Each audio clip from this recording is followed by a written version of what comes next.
नमस्कार प्रिय विद्यार्थियों, योगा ज्योतिष सब यूट्यूब चैनल में आप सबका हार्दिक अभिनंदन है। यूजीसी योगा नेट की जो तैयारी हमारी चल रही है उसमें ये प्रथम यूनिट से संबंधित ये विषय आज का, जिसमें हम पढ़ेंगे सांख्य दर्शन के बारे में। सांख्य दर्शन की पूर्णतः विस्तार से हम व्याख्या करेंगे, उसको हम जानेंगे, उसमें क्या विषय बनता है और किस तरह से उसमें से प्रश्न आ सकते हैं, इसको विस्तार से हम जानेंगे। सबसे पहले जब सांख्य दर्शन की बात आती है तो सांख्य दर्शन यानी फिलोसफी जो है, ये थोड़ा सा दर्शन को पहले समझ लें। दृश्य और ल्युट, दृश्य इसमें धातु है और ल्युट इसमें प्रत्यय है, जिसे कहा जाता है ज्ञान अनुराग। ज्ञान के प्रति जिसका स्नेह हो या जिसके द्वारा देखा जाए, ये तो हमारा अर्थ। नवीन दृष्टिकोण, दृश्यते अनेनिति दर्शनम जिसे हम कहते हैं, जिसके द्वारा देखा जाए उसे दर्शन कहते हैं। और सामान्य रूप से दर्शन की जो संख्या है वह 9 प्रकार की मानी गई है। 9 प्रकार के दर्शन माने गए हैं, जिनमें से आप षड दर्शन पढ़ते हैं और 3 आते हैं अलग, जो है नास्तिक और एक आस्तिक के रूप में। अंग्रेजी में जो फिलोसफी जो शब्द है, फिलो का अर्थ होता है ज्ञान, फिलो का अर्थ है ज्ञान, सोफी का अर्थ होता है अनुराग। जो हमने पहले पढ़ा ज्ञान अनुराग, ये पाश्चात्य देशों का एक अपना इसका अर्थ है। जो ज्ञान के प्रति जो अनुराग रखे उसे हम फिलोसफी कहते हैं। ये अंग्रेजी में हुआ। जब भारतीय दर्शन की बात करें, भारतीय दर्शन में जो विषय है वो ज्ञान इंद्रियों का न होकर के दृष्टिकोण से संबंध लिया गया इसका। इस बात को आप थोड़ा समझिए।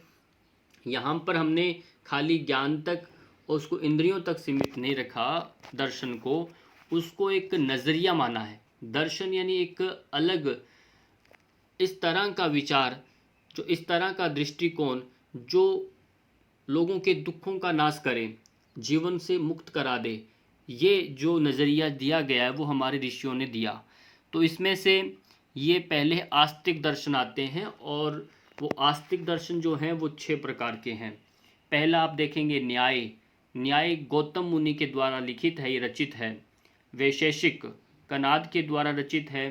योग पतंजलि के द्वारा रचित है।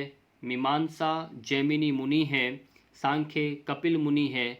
और वेदांत बादरायन ऋषि हैं, बादरायन मुनि है। इस तरह से ये आस्तिक दर्शनों को आपको अच्छे से याद कर लेना है। और नास्तिक दर्शन जो हैं वह प्रमुखतः आपके 3 प्रकार के हैं, जिसमें जैन मत में आता है मीमांसा, यानी जैन तत्व मीमांसा। ये इसमें जैन है पहला तो, और दूसरा है बौद्ध है, ये भी प्रमाण मानिशा प्रमाण को मानते हैं। और तीसरा है चारवाक, जिसके आचार्य जो हैं ये भी इसमें मीमांसा। यहाँ पर जो चारवाक है वो बृहस्पति के द्वारा, बौद्ध जो है वो महात्मा बुद्ध के द्वारा, जैन जो लिखा गया है महावीर स्वामी के द्वारा ये रचित इनके ये रचयिता हैं। अब आस्तिक नास्तिक दोनों में जो अंतर दिया गया है, कौन आस्तिक है कौन नास्तिक है, तो इसमें ये बड़ा बड़ा एक माना है कि जो नास्तिक को वेद निंदक है, यानी ये मनुस्मृति का वाक्य है कि जो वेदों के जो निंदक हैं, यानी प्रशंसक नहीं है, उनका जो लिखे विचारों का जो पालन नहीं करते, या उनकी जो थ्योरी दी गई है, सिद्धांत उसमें प्रिंसिपल्स दिए हैं, उनको डायरेक्ट न मानते हुए अपने अलग तरीके से जो विचार करते हैं, वो सारे के सारे नास्तिक कहलाते हैं। और बाकी जो उनको मानते हैं, उनके आदर्श, उनके वो सब क्या है, आस्तिक कहलाते हैं। इस तरह से 6 प्रकार का विभाजन ये किया गया, 6 षट और 3 ये। थोड़ा इसके साथ आपको दर्शनों का थोड़ा सा काल के संबंधित थोड़ा समझ लीजिए। वास्तव में जो ये दर्शनों की रचना कब हुई, सटीक इसका उत्तर देना बड़ा कठिन होता है, ये हमें अभी तक किसी को ज्ञात नहीं है। फिर भी जितने भी दर्शनकार हुए हैं, जिन्होंने कोई बताया है, और जो इतिहासकार रहे हैं, उनसे सब एक बात थोड़ा सुनिश्चित हमें कर सकते हैं, जैसे कि दर्शनों के जो ऋषि हैं और ऋषियों का जो युग जो रहा वो महाभारत तक कंटिन्यू तक चलता आया है, तब से ये चलता रहा है, तब से चल रहा है। इसलिए दर्शन जो है महाभारत से पहले, क्योंकि महाभारत के अंदर भी कपिल मुनि का नाम आता है, तो महाभारत का जो इतिहासकारों ने और बताया है, महाभारत काल जो आज से लगभग जो कम से कम इसका एक बड़ा अनुमान है कि वो 4000 वर्ष पहले, कम से कम, वैसे 5000 मानते हैं, 4000 वर्ष कम से कम वो पूर्व का काल माना गया है। और इसी के आधार पर यूं कहें कि दर्शन जो हैं तो वो उसी समय में उनसे पहले लिखे गए होंगे, इनका काल इतना बड़ा पीछे का माना गया है। तो बाकी सभी दर्शनों के दो दो तरह के युगम हैं, वो हम एक एक करके दर्शनों को समझेंगे भी। आज का जो विषय है वह आपका है सांख्य दर्शन। सांख्य दर्शन में अब आते हैं अपने विषय पर। सांख्य दर्शन के जो प्रणेता है वह आचार्य कपिल हैं। समख्याति यानी सम्यक ज्ञान, विवेक प्रधान होता है, ये बिल्कुल ठीक प्रकार से जो जान लेना, अच्छे बुरे का पूरा भेद जिसमें हो जाए, वह विवेक ज्ञान, उसको बोलते हैं सम्यक ख्याति। और इसीलिए इसको सम्यक ख्याति होने के कारण इसको सांख्य नाम इसका पड़ा। प्रमुख इसमें ग्रंथ है सांख्य कारिका, जिसमें 72 कारिकाएँ हैं, कहीं कहीं पर 70 कारिकाएँ भी मानते हैं, इसलिए सांख्य सप्तति कहा, यानी 70 कारिकाएँ, और कहीं 72 भी इसमें काउंट किया गया है। तो सांख्य सप्तति जो है ये ईश्वर कृष्ण इनके रचयिता हैं, कहीं ये न गलती कर दें। सांख्य कारिका जो इनका प्रमुख ग्रंथ है योग इसका सांख्य दर्शन का, उसको कपिल मुनि ना लिख दें। सांख्य कारिका के रचयिता है ईश्वर कृष्ण।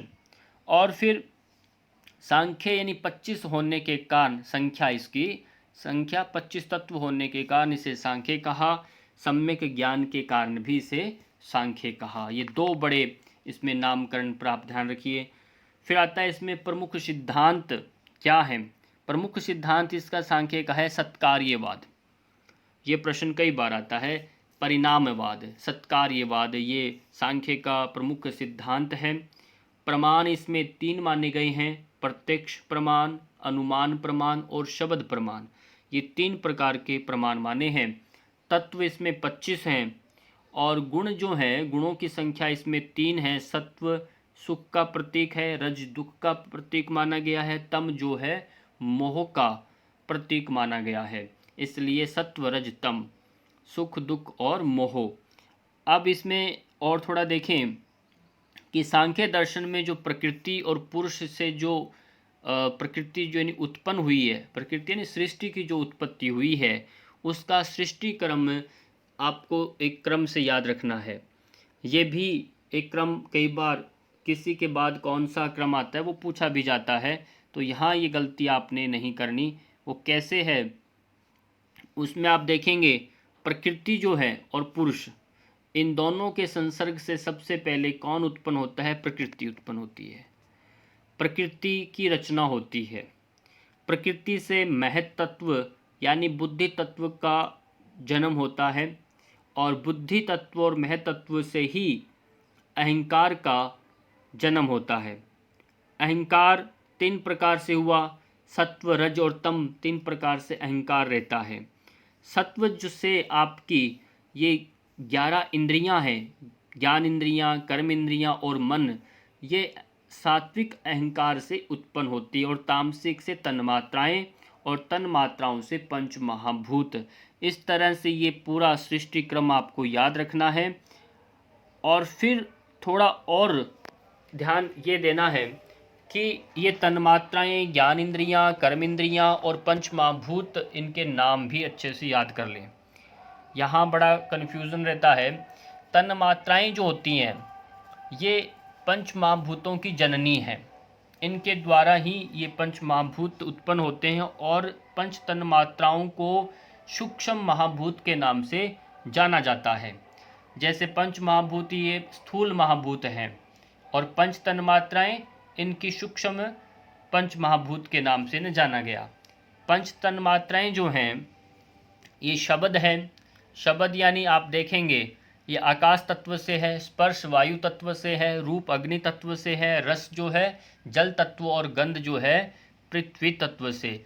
इस तरह से इसका क्रम आपको याद रखना है और इनके पंच महाभूतों के साथ तन मात्राओं का भी जोड़ करके संबंध भी रखा जाना है और ये बहुत बार परीक्षाओं में आया हुआ भी है। अगला है ज्ञान इंद्रियां। श्रोत्र यानी जो आपका मुखमंडल है, इसके ऊपर जितने आपके अंग हैं, जैसे आपका श्रोत्र कान आपका मुखमंडल पर है, त्वचा है, चक्षु आंखें हैं, जीभ है मुख के अंदर, ग्रहण नाक है, तो ये सारा आपके ऊपर हेड रीजन में आ जाते हैं सारे। ये सब ज्ञान केंद्र हैं, इसलिए ब्राह्मण का जो भाग माना तो ब्राह्मण ऊपर वाला, कंठ से ऊपर वाला हिस्सा क्या है, ब्राह्मण है।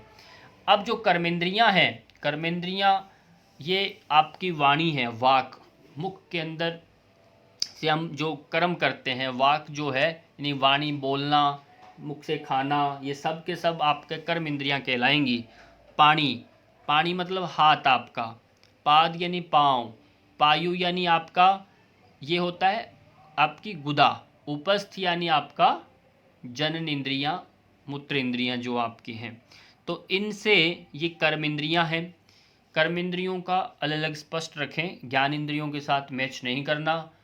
और पंच महाभूत आपको याद होंगे, पृथ्वी जल तेज वायु और आकाश। अब इसमें विशेष बातें और ध्यान, अब आता है मेन दर्शन का विषय। दर्शन के अंदर क्या है, अब इस दर्शन को आपने जानना है, समझना है। ये प्रश्न अब की बार 2020 यूजीसी योगा नेट हुआ, उसके अंदर इनमें से एक प्रश्न आया था। अब विषय अब दिनों दिन कठिन होता जा रहा है और पहले की तरह बड़े बड़े प्रश्न स्थूलता से नहीं पूछे जा रहे, इसलिए आपको पूर्णतया विषय का अब जानकारी लेना ही है। इसमें सत्कार्यवाद का सिद्धांत क्या है, इसको हम एक एक करके समझेंगे। दूसरा है तीन प्रमाण क्या हैं, और प्रत्यय सर्ग क्या है, और कैवल्य, ये प्रमुख इसमें विषय होते हैं 4। अब पहला विषय पकड़ते हैं, सत्कार्यवाद का सिद्धांत क्या है। सत्कार्यवाद के जो सिद्धांत है, ये इनके उपभेद जो है, इनके कारण जो है 5 प्रकार से इसको सत्कार्य, सत मतलब होता है सच, है ना, ये प्रमाण के आधार पर है, इनके माध्यम से हम पूर्ण प्रमाणिक करते हैं जो भी हम जिसको सिद्ध करना चाहते हैं, जिस विषय को करते हैं, तो उसमें ये है। तो सत्कार्यवाद जो सिद्धांत है, यह यूँ कि जो कुछ भी जगत में है, सत्कार्यवाद का मतलब ये है जो कुछ भी जगत में है वह सदा से है, और जो नहीं है वह कभी नहीं होता। ये बात ध्यान रखना है, जो जगत में है वह सदा से है, जो नहीं है वह कभी नहीं होगा। और सत्कार्यवाद के ही 2 भेद हो जाते हैं आगे, एक है परिणामवाद, एक है विवर्तवाद। इसको आपने ध्यान रखना है, परिणामवाद एक है विवर्तवाद, ये दोनों भेद भी सत्कार्यवाद के ही हैं। अब जो आगे की श्रृंखला शुरू होती है इसमें, वह आता है अशब्दकारनाथ।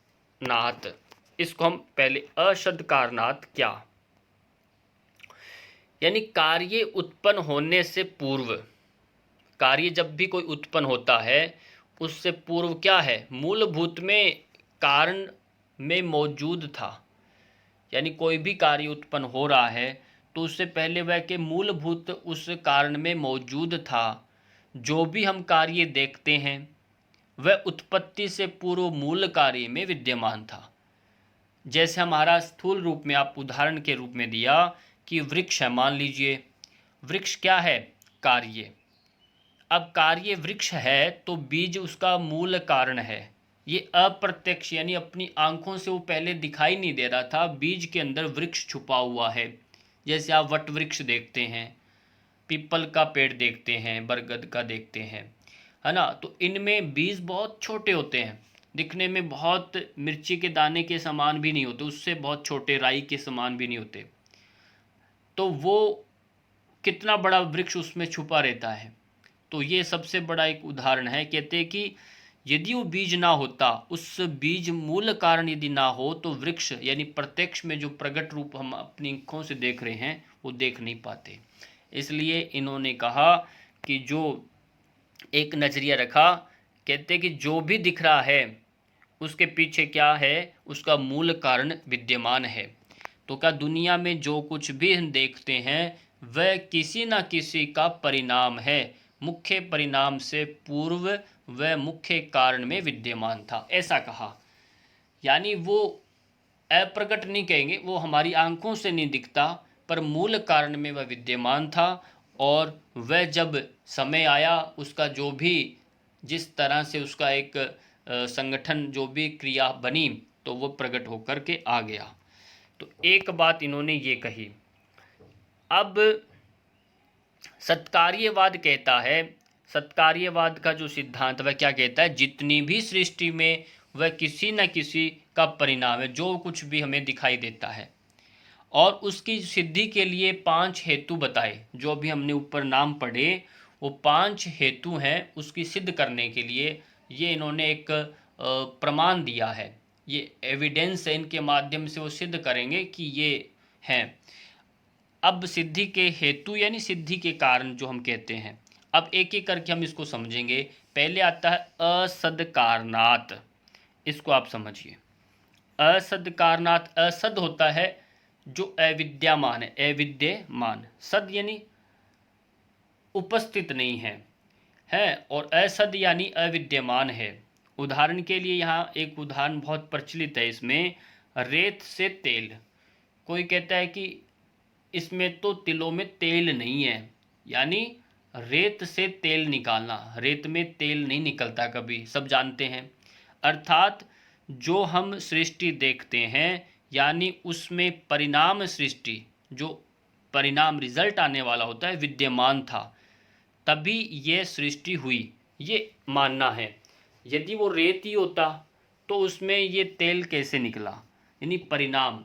तो यहाँ इन्होंने कहा जो हम आंखों से सृष्टि देख रहे हैं, तो इसके पीछे जो जो मूल कारण जो विद्यमान रहा होगा, तो वो उसका ये परिणाम है, उसके कारण ही है। बिना बीज के ये वृक्ष आ ही नहीं सकता, है ना। तो ये एक बड़ा उन्होंने पीछे मूल विद्यमान बताया सृष्टि के पीछे। अगला जो आता है इसके अंदर, उपादान ग्रहणात। उपादान ग्रहणात दूसरा ये क्या है, इसमें आता है कार्य विशेष के लिए, जो भी आप कार्य करते हैं, कार्य विशेष के लिए किसी कार्य विशेष का ही ग्रहण किया जाता है। समझ रहे।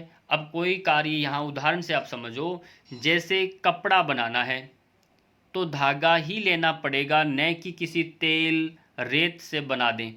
अब उसमें ऐसा कोई इंस्ट्रूमेंट नहीं लेंगे, उसमें नट बुलट नहीं लेंगे, कोई ऐसा पेंट नहीं लेंगे, है ना। जो जिस तरह का आप कार्य सिद्ध कर रहे हैं उससे जुड़ा हुआ भी आपको लेना पड़ेगा, ये कह रहे हैं। कार्य विशेष के लिए किसी कार्य विशेष का ही ग्रहण करना है। अब कपड़ा बना रहे हैं तो धागा ही लेना, अब और वहाँ पर रबड़ की, प्लास्टिक की और कुछ चीज़ें नहीं लेना, तभी वो कपड़ा बनेगा। तो ये इनका कहना है। उपादान जो है यानी साधन जो है वो सेम उसी से जुड़ा हुआ होना चाहिए, तभी वह सहयोगी होगा। जैसे दूध, दही। अब दही बनाना है तो दूध लेना, दूध से ही दही निकलेगा। यानी जब सृष्टि बनी होगी, ये कल्पना कर रहे हैं, जब सृष्टि बनी होगी तब उन्हीं साधनों का प्रयोग करके बनाया होगा। अब जैसे सृष्टि में जो जो उपयुक्त होने वाली जो चीज़ें हैं, जैसे पंच महाभूतों की सृष्टि है, तो पंच महाभूत को सूक्ष्म रूप में जब वो पूरा आकाश में पंच महाभूतों में विलीन हो जाता है मनुष्य, और तब कहते हैं सृष्टि जब करता है ईश्वरीय, तो उन्हीं पंच महाभूतों को संगठन करके एक दोबारा से सृजन कर देता है। ये माया है, ये ईश्वरीय की एक अद्भुत शक्ति है, इसी को पूरा विज्ञान लगा हुआ है, ये एनर्जी कैसे जुड़ती है वापस से। तो ये इनका कहना है कि जो जो जिसका संयुक्त था वो वैसे ही जुड़ गए और उससे वो उत्पन्न हो गए। इसलिए कपड़ा बनाना है तो धागा ही लेना है और कुछ हम उसमें नहीं ले सकते, ये एक बताया। तीसरा इन्होंने कहा कि सर्व भाव सर्व संभावा भावात। तो सर्वसंभव अभावात कहा, सर्वसंभव अभावात, हर एक कार्य की उत्पत्ति नहीं की जा सकती। मान लो आपने कपड़ा बनाना है तो कपड़े में धागा ही चाहिए। आप उससे सोचें कि दूसरा मैं उसमें मेट बना दूं, मैं उसके ईंट बना दूं, मैं बर्तन बना दूं, मतलब कहने का जो कार्य है, एक से सारे कार्य तो सिद्ध नहीं हो सकते। उसके लिए हर का अलग अलग कार्य विशेष के लिए कार्य विशेष उसमें कारण बनना चाहिए। ये यहाँ कहना चाह रहे हैं। सर्वसंभव, सब कुछ संभव नहीं होगा उसमें। तो यदि बरगद का बीज है तो सारे वृक्ष तो उत्पन्न नहीं हो सकते। आम का नहीं निकलेगा, बेल का नहीं निकलेगा, बेरी का नहीं निकलेगा, केला नहीं लगेगा, यानी बरगद से बरगद ही निकलेगा। यदि तिल लेते हैं तो सभी प्रकार के तेलों की उत्पत्ति नहीं होती। सरसों का तेल है, तिलों का तेल है ना, सूरजमुखी का, ऐसा सभी से नहीं। तो ये इनका है कि हमारे मूल में वे सभी कार्य विद्यमान होंगे जिससे सृष्टि उत्पन्न हो सके। इसलिए हम क्या कहते हैं, ये ईश्वर की सृष्टि है। अब सृष्टि में अब छोटे से छोटा कीट आएगा, कीड़ा आता है, हम कहते हैं ये ईश्वर की सृष्टि है, उसकी रचना है। मनुष्य अपनी रचना है। मनुष्य के कितने रूप हैं, सब उसके अलग अलग रूप हैं, तो अलग अलग सबके शक्ल अलग अलग है। ऐसे ही गायें भैंस 4 प्रकार की जो योनियां हैं, जो हम वेदांत सार में पढ़ेंगे, तो इन सब में वह अलग विशेष कार्य से ही उत्पन्न हुए हैं। तो जिससे सृष्टि उत्पन्न हो सके, हम उसी मूल कारण का परिणाम है जिससे समान रूप से सृष्टि उत्पन्न हुई। तो ये यहाँ यही कहना चाह रहे हैं, जिसका एक रहा होगा तो उससे हम समान रूप से उत्पन्न हुए। जैसे आप सेल इकट्ठे होते हैं, फिर टिश्यू जो होता है, फिर आप बनता उसमें, है ना, टिश्यू जब एक समान रूप से फिर ऑर्गन निर्माण करता है, ऐसे ही जब हमारे मूल इकाई एक एक करके इकट्ठा ऐसे ऑर्गन से सृष्टियाँ हुई हैं। चौथा है शक्तस्य शक्य कारणात्। अभिप्राय, जिस वस्तु को उत्पन्न करने की क्षमता होती है उससे वही उत्पन्न किया जा सकता है। जिस कार्य में कार्य को उत्पन्न करने की शक्ति विद्यमान होती है, ठीक उसी से वही कार्य उत्पन्न किया जा सकता है। जैसे दूध में दही उत्पन्न करने का ही सामर्थ्य है, धागे में कपड़ा बनाने की शक्ति है, तभी कपड़ा बनता है। ये बात ध्यान रखना, जो यह सृष्टि बनी है उसमें वो शक्ति मौजूद थी, इसलिए उस शक्ति का परिणाम स्वरूप ये सृष्टि बनी है। तो ये एक और कहा शक्य भावात, जो कहा इन्होंने, इसमें जो भी शक्तियाँ, जो भी सृष्टि में जितनी रंग बिरंगी दुनिया दिख रही है, वो जो शक्य कारणात, जो करने वाला रचनाकार है, उसके पास ये शक्ति विद्यमान हुई होगी, तभी ये सब विद्यमान हुए अलग अलग। तो ये इसमें इन्होंने कहा। पांचवा आता है कारण भावात। जो कारण भावत जो है, कारण जैसा होने से, कारण के सदृश की उत्पत्ति होने से कहते हैं। तो कारण जैसा है तो वैसे ही होने से कारण के सदृश ही उत्पन्न होता है। जैसे गेहूं को बोने से गेहूं निकल रही है, और सत से सद ही उत्पन्न होगा। जैसा जो कारण होगा उससे वैसा ही उत्पन्न होगा। तो इस तरह से ये 3 प्रकार के हेतु बताए हैं प्रमाण को अलग अलग प्रकार से सिद्ध करने की दृष्टि से। अब देखते हैं 3 प्रमाण क्या हैं। प्रमाणों में से अब की बार परीक्षा में आया हुआ था प्रत्यक्ष, अनुमान और आप्तवचन। अनुमान के 2 भेद हैं, एक है वीत और एक है अवीत। इसको आप ध्यान से समझेंगे, ये 2 भेद हैं। और इनमें पहला है प्रमा। प्रमाण शब्द जो आता है, प्रमा जो है, प्रमा बोलते हैं साधन को। हम जिनके माध्यम से जो हम साधन उसमें यूज़ कर रहे हैं, वो चाहे आपका अनुमान है, चाहे आप पुरुषवचन है, जो भी है उसको हम प्रमा कहते हैं। और 25 तत्व जो हैं ये इसमें सांख्य दर्शन में, इन 25 तत्वों को प्रमेय यानी जानने का जो विषय बनता है, और इन 3 प्रमाणों के आधार पर उन 25 तत्वों को हम जानते हैं। इनको जानने के लिए जो सांख्य में प्रमाण की आवश्यकता होती है इन 25 तत्वों को। तो पहला, जैसे मान लीजिए प्रत्यक्ष तत्व है आपका, ये पहले वाला प्रति अक्ष जब हमारा इंद्रियों से संयोग होता है, तब उसके बाद जो ज्ञान प्राप्त होता है वह प्रत्यक्ष ज्ञान कहलाता है। यानी प्रति अक्ष आँखों के संसर्ग से, आँखों के सामने जो भी ज्ञान बने, जो और इंद्रियों के संयोग के माध्यम से जो बना। अब इंद्रियां सारी है, एक प्रत्यक्ष का है, इसमें कान, नाक, जिह्वा, रस का जो आता है, स्पर्श का, वो सब आएंगे इसमें, जिनके आँख उसमें साक्षी रहता है। तभी कहते हैं आँखों से सुना है क्या, कानों सुनी बात पर भी विश्वास कम करना चाहिए जब तक खुद आप अपनी आँखों से व्यक्ति को बोलते हुए न देखें। इसलिए चक्षु जो प्रत्यक्ष जो है वो एक महत्वपूर्ण इसमें ज्ञान इंद्रियों में लिया गया। इसलिए प्रत्यक्ष को प्रमाण की क्या आवश्यकता, क्योंकि आँखों से सामने उसने देख ही लिया।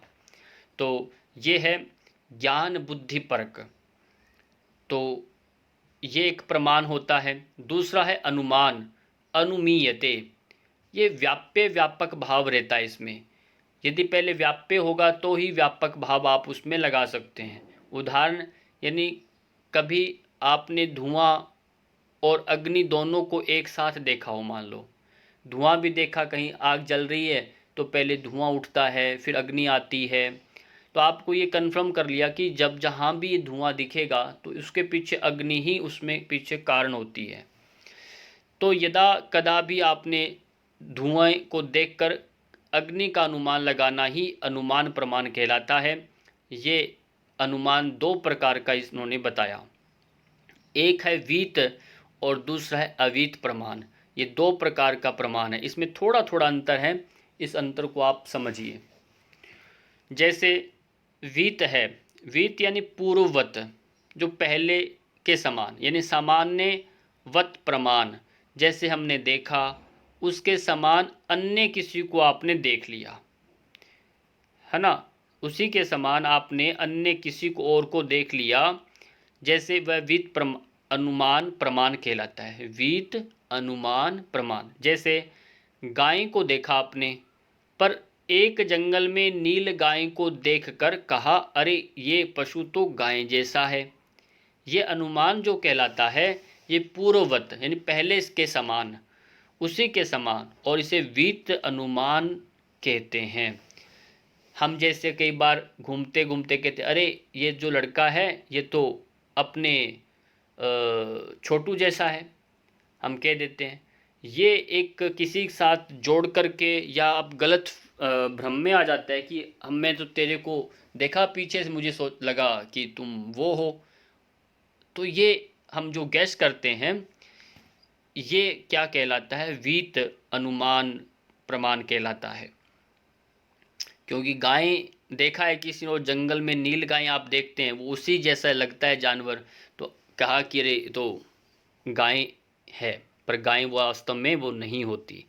अवीत में क्या है, यहाँ शेषवत है प्रमाण, शेषवत, इसमें जो शेष रहता है उसको मान के, यानी अब जो वो था वो चला गया, अब शेष क्या रहा उसका, यानी कोई उसमें चिन्ह रहते हैं। जैसे चोर आते हैं बाद में सबूत इकट्ठे करते हैं, वो अवीत प्रमाण कहलाते हैं।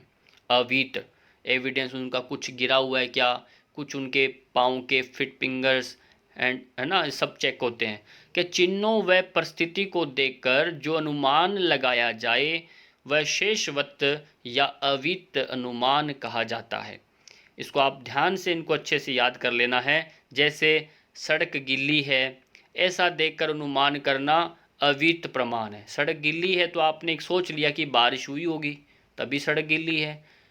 और कहीं भी कई बार देखते हैं चोर गाड़ी लेके स्पीड से आते हैं, भगा भगा करके, और गाड़ी पार्क करके और फटाफट अपनी बड़ी बड़ी फ्लैट होते हैं उनमें जाके छुप जाते हैं।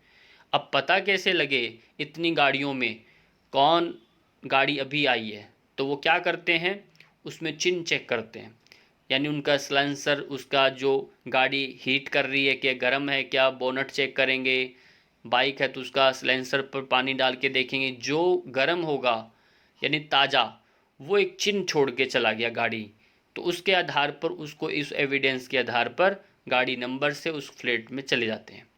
तो ऐसे बहुत सारे हैं जो चिन्ह के आधार पर हम देखते हैं। तो अगला तीसरा आता है आप्त। आप्त प्रमाण क्या है?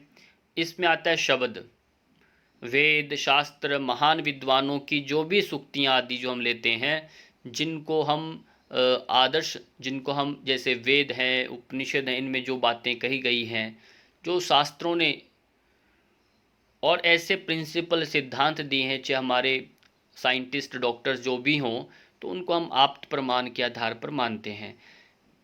अब ये हुई 3 प्रकार के प्रमाणों की बात।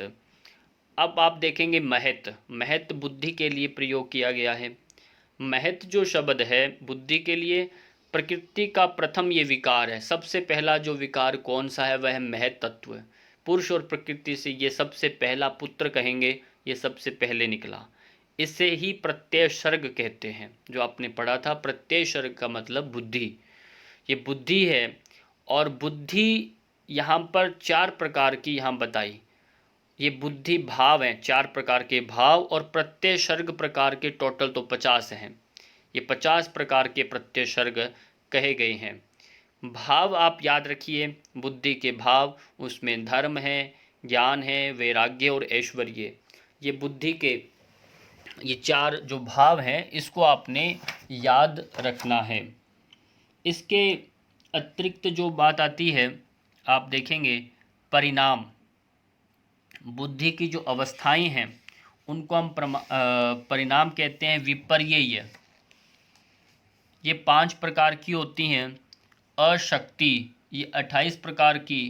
तुष्टि 9 प्रकार के। और सिद्धि जो होती है वो 8 प्रकार के भेद वाली होती है। अब इन प्रकार से हम सिद्धि, तुष्टि, अशक्ति और विपर्यय, इनका एक परिणाम है ये। और आपको पता ही है सत्कार्यवाद और विवर्तवाद और परिणामवाद का इनके 2 भेद हैं। तो आप परिणामवाद आप देख रहे हैं, इसमें पहला आपने देखा विपर्यय, यही देखा। विपर्यय के अंदर पहला विपर्यय है, इसको आप समझे अर्थ इसका। जब व्यक्ति किसी को देखकर स्पष्ट नहीं कर पाता, और हम योग दर्शन में भी पढ़ते हैं विपर्यय, चित्त वृत्ति का एक भेद है, विपरीत ज्ञान, है ना। मिथ्या ज्ञान को हम बोलते हैं विपर्यय, मिथ्या ज्ञान के लिए कहा गया। तो यहाँ वही बात है, विपर्यय भी वही है। जब व्यक्ति किसी को देखकर स्पष्ट नहीं कर पाता ये कौन है, तब वह विपर्यय कहलाता है, विपरीत ज्ञान, मिथ्या ज्ञान। जैसे अंधेरे में लकड़ी को देख करके, सूखे पेड़ को देख करके, या कोई अंधेरे में रस्सी को देख करके, और ये अनुमान करना या सोचना कि ये पुरुष है या कोई भूत है, या कोई रस्सी को देख के सोचे ये क्या रस्सी है या फिर कोई सांप है। तो ये जो विचार करना, ऐसा जैसे हम कई बार अंधेरे में पेड़ पौधों को देखते हैं, आँख को देखते हैं, तो एक आकृति सी नज़र बन जाती है कि अरे कहीं कोई आदमी तो नहीं खड़ा। तो ये है, और उसी के लिए हम लगा भी देते हैं डराने की दृष्टि से। ये क्या कहलाता है? विपर्यय कहलाता है। इसको आप याद रखिए। अगला आता है अशक्ति। अशक्ति क्या? जब कोई व्यक्ति है लकड़ी ठूंठ को देखकर कुछ भी स्पष्ट न कर पाए तो वह बुद्धि अशक्ति कहलाती है। मतलब वहाँ पर उसका क्या है, अनुमान करना या सोचना कि ये पुरुष है या कोई भूत, ऐसा डाउट में है। क्लियर? अब अशक्ति में क्या है, वो उसमें शक्ति नहीं है कि वो दोनों में से भेद कर पाए, यानी वह अब ये असमंजस की स्थिति नहीं है, कुछ भी स्पष्ट न कर पाए ये क्या है न। ये स्थिति जब बनती है तो वो क्या कहलाता? अशक्ति कहलाएगा। अब अगला है तुष्टि। तुष्टि क्या है? जब देखकर किसी प्रकार का प्रश्न न उठे, कहते ना संतुष्टि हुई, क्या संतुष्टि, तुष्टि, तब वह क्या कहलाता है? तुष्टि बुद्धि नाम कहलाता है। अब आपका पूर्णतया स्पष्ट हो गया कि कुछ भी डाउट नहीं है इसमें, है कि नहीं। वो जब होने के बाद तुष्टि होता है। इसके अतिरिक्त जब आता है चौथा सिद्धि। सिद्धि में क्या कहा कि जब ये निर्णय हो जाता है कि अरे ये तो ठूंठ है, या अरे ये तो रस्सी है, अरे ये तो फलाना व्यक्ति खड़ा है यहाँ पर, यह भूत प्रेत नहीं है, ऐसी अवस्था को क्या कहते हैं? सिद्धि। यानी आपका अब पूर्णतया कोई डाउट नहीं है, मन पूर्णतया अब क्लियर हो गया। यही कार्य सिद्धि होती है। जब केस सॉल्व होता है ना, तो पहले बड़े एविडेंस आते हैं, वो कौन था, फलाना आदमी था क्या, फिर उसका स्केच वगैरह बनाते हैं, फिर पहले तो डाउट होता है, हम फुटेज चेक करते हैं, अरे वो हो सकता है, वो हो सकता है, फिर हम डम्बी करते हैं, है ना। वो सारे के सारे यही विपर्यय, फिर अशक्ति, ये तुष्टि, सिद्धि, ये इसी प्रोसेसिंग से गुजरते गुजरते गुजरते जब क्लियर हो जाता है कि हाँ यही उसका गुनाहगार है, इसको दंड मिलना चाहिए, तो ये कहा बुद्धि के भाव ही परिणत होकर ये 5 अवस्था या परिणाम प्रकट करते हैं। वही नज़रिए से अलग अलग एक तार्किकता से वो देखते हैं। ये आपको स्पष्ट हो गया होगा। अब आता है सृष्टि क्रम। सृष्टि क्रम हमने पढ़ा भी पहले, यानी सूक्ष्म शरीर, कारण शरीर और एक होता है स्थूल शरीर। ये सृष्टि क्रम में सूक्ष्म शरीर के अंदर तो आते हैं आपके प्रकृति, पुरुष, ईश्वर नहीं है इसके अंदर। देखो ये दोनों इससे आउट रहते हैं, सूक्ष्म शरीर और कारण शरीर। महत और बुद्धि, महत से बुद्धि यानी प्रकृति, पुरुष, इन दोनों से क्या निकला? महत बुद्धि, फिर अहंकार, तन्मात्राएं, ज्ञानेंद्रियां, मन इत्यादि सब ये कहलाते हैं। अब इसमें कारण शरीर में 13 समुदाय आते हैं, कारण में 13 आते हैं और सूक्ष्म शरीर के अंदर 18 आते हैं। इस तरह से ध्यान रखना, वो संख्याएं अपनी अपनी।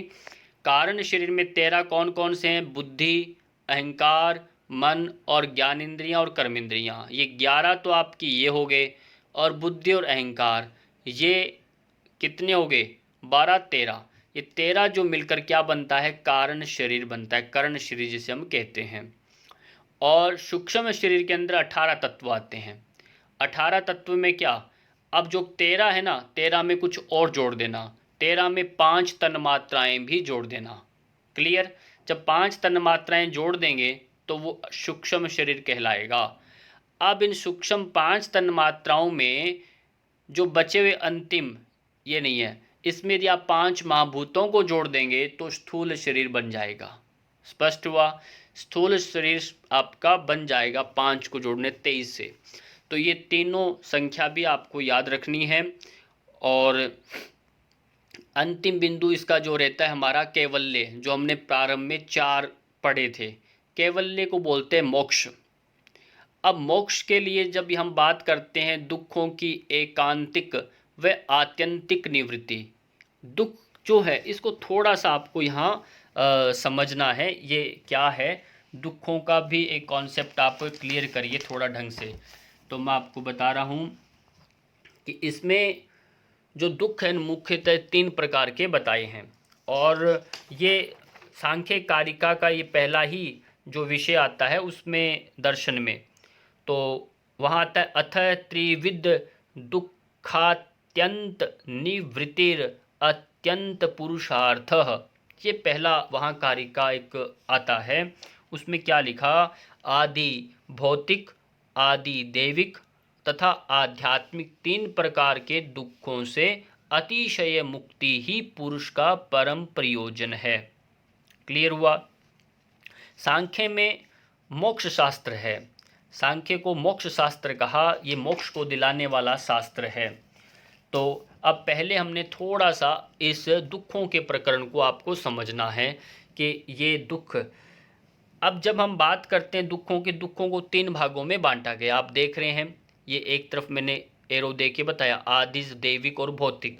पर एक और ध्यान रखिए, जो आध्यात्मिक दुख होते हैं, जो आध्यात्मिक दुख होते हैं ये 2 प्रकार के होते हैं, है ना। ये क्या है? 2 प्रकार के दुख हैं। उसमें ये एक तो होता है शारीरिक, एक होता है मानस। ये आंतरिक कारणों के कारण होता है, आदिज, जो थोड़े थोड़े अपने संवेगों से उत्पन्न होते हैं। इसमें 2 कारण बताए, एक होता है शारीरिक, दूसरा है मानस, शरीर। अब जो शरीर के वात, पित्त, कफ आदि की विषमता से, है ना, इसके अप डाउन से अबैलेंस से, जब हम बैलेंस कहते हैं अनबैलेंस होने से, या हमारे खान पान विहार जो हमारे बताए हैं उन पांचों प्रकार से जब वैषम्य से जो उत्पन्न होता है, दुख से उत्पन्न होता है, तो वो क्या कहलाता है? आध्यात्मिक शरीर दुख कहलाता है। आध्यात्मिक शारीरिक दुख कहलाता है।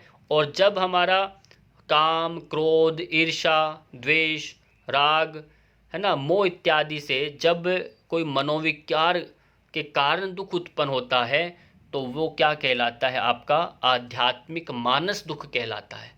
इसलिए आज से आप ये दिमाग में रखो, आध्यात्मिक भी ये दो प्रकार के दुख होते हैं। इसमें शारीरिक आध्यात्मिक, और दूसरा है आपका मानसिक मानस आध्यात्मिक, ये आपका दुख होता है। अब अगला जो है उसमें आ जाता है, जो आपके अगला जो दूसरा प्रकार आता है, पहले आध्यात्मिक हुआ, फिर आदि भौतिक जो है, इसमें अलग है। इसमें अलग क्या है? वह दुख जो होते हैं पंच महाभूतों से उत्पन्न होते हैं। भौतिक महाभूत इसमें लिप्त होते हैं, पंच महाभूत हैं। पंच महाभूतों से जनित या कीट पतंगों से, इन सब के काटने पीटने से जो उत्पन्न होने वाले जो रोग होते हैं वो आदि भौतिक दुख कहलाते हैं। और एक बीच में रह गया दैविक दुख। दैविक दुख वह दुख होता है जो कभी वर्षा होगी, आंधी तूफान, झक्कड़ बिजली गिर गया, सुनामी आ गया, है ना, अकाल हो गया, अतिवृष्टि इत्यादि, ये सब क्या कहलाते हैं? जो महामारी इत्यादि आती है प्रकृति की अबैलेंस से, वो सब कहलाएगा आदि दैविक दुख। ठीक, जो दैवीय ईश्वरीय आपदाएं जो आती हैं। तो इस तरह से तीन प्रकार के दुखों से एकांतिक बोला, पूर्णतया निवृत्ति हो जाए, है ना, तभी जाकर के सुख मिलता है। और दूसरा एक इसमें एक आता है, इसे मोक्ष शास्त्र तो कहा मोक्ष शास्त्र में एक चतुर्व्यूह का वर्णन आता है। मोक्ष शास्त्र में क्या है? मोक्ष शास्त्र भी चतुर्व्यूह होता है, ऐसा कहा। और जैसे चिकित्सा शास्त्र में एक अपना तरीका है, चार तरह से वो एक उसको रोग को पूर्ण करते हैं। जैसे उसमें आता है कि चिकित्सा शास्त्र में जैसे क्या होता है, जैसे रोगी है, रोग आया, फिर वो रोग का डायग्नोसिस करेगा, रोग का कारण जानेगा कैसे आया, फिर आरोग्य यानी उसका उपचार करेगा, यानी स्वास्थ्य को प्राप्त कराएगा, स्वास्थ्य, फिर स्वास्थ्य के हेतु यानी उसका कारण क्या बना स्वास्थ्य को लाने के लिए, वो भेषज इत्यादि उसमें दवाइयाँ वगैरह जो उसमें औषधियाँ आती हैं। ये एक चिकित्सा शास्त्र का एक प्रक्रिया है और इससे वह पूर्ण होता है, अपनी सफलता को प्राप्त करता है। ऐसे ही सांख्य शास्त्र में, सांख्य दर्शन में यहाँ आता है चतुर्व्यूह मोक्ष शास्त्र के लिए, उसमें हेय इसको कहा। अब इसमें भी ये चार प्रकार के हैं। हेय यानी दुख, हय हेतु दुख का कारण, हान यानी सुख, और हान उपाय यानी सुख का उपाय क्या करना। तो इस तरह से आपको इसको समझना है। एकांतिक यानी पूरी तरह से, और वह आत्यंतिक होता है समाप्त हो जाने पर। अत्यंत हो गया, कितना अंत हो गया, आत्यंतिक निवृत्ति। पुरुष प्रकृति का सम्यक ज्ञान, ठीक प्रकार से ज्ञान हो जाने पर त्रिताप समाप्त और मोक्ष प्राप्त होता है। इस तरह से ये आपका पूरा एक विषय कंप्लीट हुआ। इसमें जो प्रमुख प्रमुख बातें थी वो मैंने आपको बताई, और इसके अतिरिक्त वैसे बहुत सारी बातें हैं जो हमने पहले ऑडियो जो वीडियो बनाया था सांख्य दर्शन और योग दर्शन के आपको समझाया था, उसमें इसके बारे में खूब मैंने बताया भी था। इनके प्रमुख ग्रंथों के बारे में, सांख्य दर्शन के कौन कौन से प्रमुख ग्रंथ हैं उनको हमने पढ़ा। आप उसको दोबारा से सुन सकते हैं जिससे हमारा ये वीडियो बड़ा न हो। और इसी के साथ मैं आपको इजाज़त लूँगा, और एक ज़रूर कहूँगा, अभी तक जिन विद्यार्थियों ने चैनल को लाइक सब्सक्राइब वगैरह नहीं किया हो वो कृपया कर लें, और दोस्तों को वीडियो को समाप्त होने से पहले ज़रूर इसको शेयर करा करें, और कमेंट के साथ कैसा लगा वीडियो ज़रूर बताया करें। इसी के साथ सबका बहुत बहुत धन्यवाद।